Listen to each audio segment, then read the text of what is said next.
പതിവ് തെറ്റാതെ ഇത്തവണയും നവ്യായികയുടെ നൃത്ത ചുവടുകളുമായാണ് കലോത്സവ വേദി ഉണർന്നത്. നവ്യായികയുടെ വിശേഷങ്ങൾ കാണാം.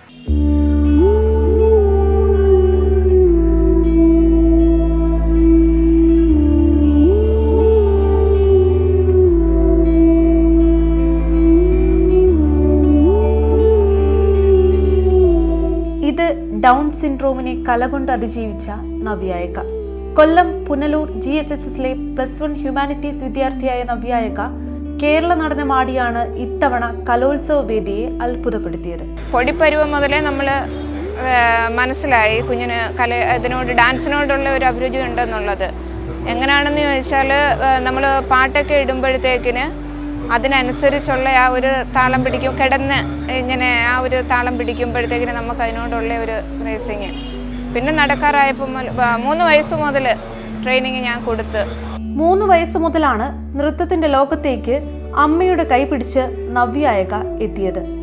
പാട്ടു കേൾക്കുമ്പോൾ താളം പിടിക്കുന്നതും മറ്റും കണ്ടാണ് നൃത്തത്തോട് അഭിരുചി ഉണ്ടായതെന്ന് മനസ്സിലാക്കിയതെന്ന് അമ്മ ശ്രീകല പറയുന്നു.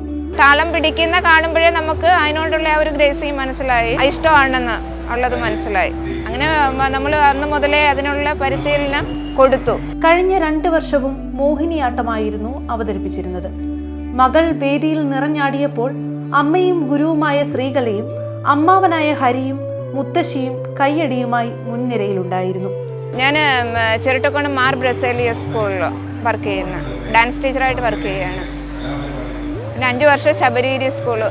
ഞങ്ങൾ കലോത്സവത്തിന് അമ്മാമ്മ, മാമൻ, അമ്മ, ഞങ്ങൾ 3 പേരും കൂടെ തന്നെ കൊണ്ടുവരുന്നത്. അടുത്ത വർഷം വരണം. ഈ വർഷമാണ് നമ്മൾ കേരള നടനം ഇപ്പോൾ ചെയ്തത്. മുമ്പിലത്തെ വർഷങ്ങളിൽ മോഹിനിയാട്ടം, അത് ജില്ലാ കലോത്സവം, സംസ്ഥാന കലോത്സവത്തിനും എല്ലാം ഇതേണക്ക് നമ്മൾ മോഹിനിയാട്ടമാണ് ചെയ്തുകൊണ്ടിരുന്നത്. നമുക്ക് ഒരുപാട് സന്തോഷം എല്ലാവരുടെയും അഭിപ്രായങ്ങൾ കേൾക്കുമ്പോഴത്തേക്ക്. നമ്മുടെ കുഞ്ഞ് 2018 മുതൽ സ്പെഷ്യൽ സ്കൂൾ കലോത്സവത്തിൽ സ്ഥിരമായി പങ്കെടുക്കുകയും സംസ്ഥാന തലത്തിൽ മോഹിനിയാട്ടത്തിലും നാടോടി നൃത്തത്തിലും A ഗ്രേഡ് സ്വന്തമാക്കുകയും ചെയ്തിട്ടുണ്ട് ഈ കൊച്ചുമിടുക്കി. മകൾക്ക് ലഭിക്കുന്ന അവസരങ്ങളിൽ ഒരുപാട് സന്തോഷമുണ്ടെന്നും ആ അമ്മ പറഞ്ഞു വെക്കുന്നു. ഇങ്ങനെ ഈ കുട്ടികൾക്ക് അവരുടെ കലാപ്രകടനങ്ങൾ അവതരിപ്പിക്കാൻ ഇങ്ങനെ പൊതുവേദികളിൽ ഒരു അവസരം തന്ന് സഹായിക്കുന്നത് ഒരു വലിയ ഭാഗ്യം തന്നെ. പക്ഷേ അതിന് നമ്മൾ കഴിഞ്ഞ വർഷങ്ങളിൽ തൊട്ടേ നമ്മുടെ മിനിസ്റ്റർ ഓഫീസുമായിട്ട് ബന്ധപ്പെട്ടപ്പോൾ അവർ നല്ല സപ്പോർട്ട് നമുക്ക് തന്നിട്ടുണ്ട്. അവർക്ക് ഒരു വേദി അവതരിപ്പിക്കും. കോഴിക്കോട് വെച്ച് ആദ്യമായിട്ട് കൾച്ചറൽ വേദിയിൽ കുട്ടിയുടെ പരിപാടി അവതരിപ്പിക്കണം. പിന്നെ അതുപോലെ തന്നെ ജില്ലാ കലോത്സവങ്ങളിൽ ഉദ്ഘാടന വേദിയിലായിട്ട് ഒരു മോഹിനിയാട്ട പെർഫോമൻസ് ചെയ്തുകൊണ്ടാണ് മറ്റ് മത്സര ഇനങ്ങൾ തന്നെ ആരംഭിക്കുന്നത്.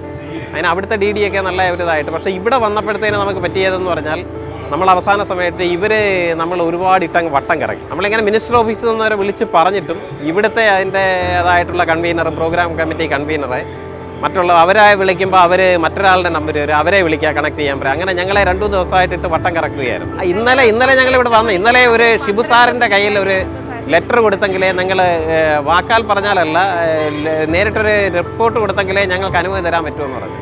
അപ്പോൾ കക്ഷി മിനിസ്റ്റർ ഓഫീസിൽ പോയി. മിനിസ്റ്റർ ഓഫീസിൽ വിളിച്ചിട്ടും കക്ഷി പറയുന്ന എന്നെ ആരും വിളിച്ചിട്ടില്ലെന്നാണ് പറഞ്ഞേക്കുന്നത്.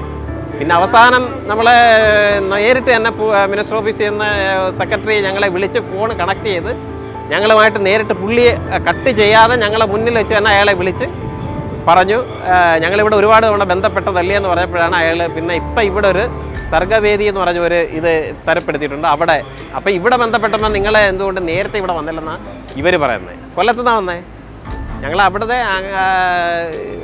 MLA കണക്ട് ചെയ്തിട്ടാണ് നമ്മളിങ്ങനെ വന്നിട്ടുള്ളത്. ഇന്നലെ രാത്രി വൈകിട്ടാണ് പിന്നെ മിനിസ്റ്റർ അവിടുന്ന് വീണ്ടും വിളിച്ച് MLA ഓഫീസിൽ നിന്നേ വീണ്ടും വിളിച്ചതിന് ശേഷമാണ് ഇപ്പം വരാനുള്ള അവസരം ഉണ്ടായത്. SMV സ്കൂളിൽ വരാൻ പറഞ്ഞു ഇന്നലെ അവർക്ക് റിപ്പോർട്ട് കൊടുക്കുക. ഇത് പരാതി കൊടുക്കാനേ, പരാതിയല്ല, ഇത് നമുക്ക് രേഖാമൂലം ഒരു റിക്വസ്റ്റ് കൊടുത്തെങ്കിലേ ചെയ്യാൻ പറ്റത്തുള്ളൂ എന്ന് പറഞ്ഞു. അടുത്ത കലോത്സവത്തിൽ വീണ്ടും കാണാമെന്ന് പറഞ്ഞ് നവ്യായികയും അമ്മയും യാത്ര പോയി.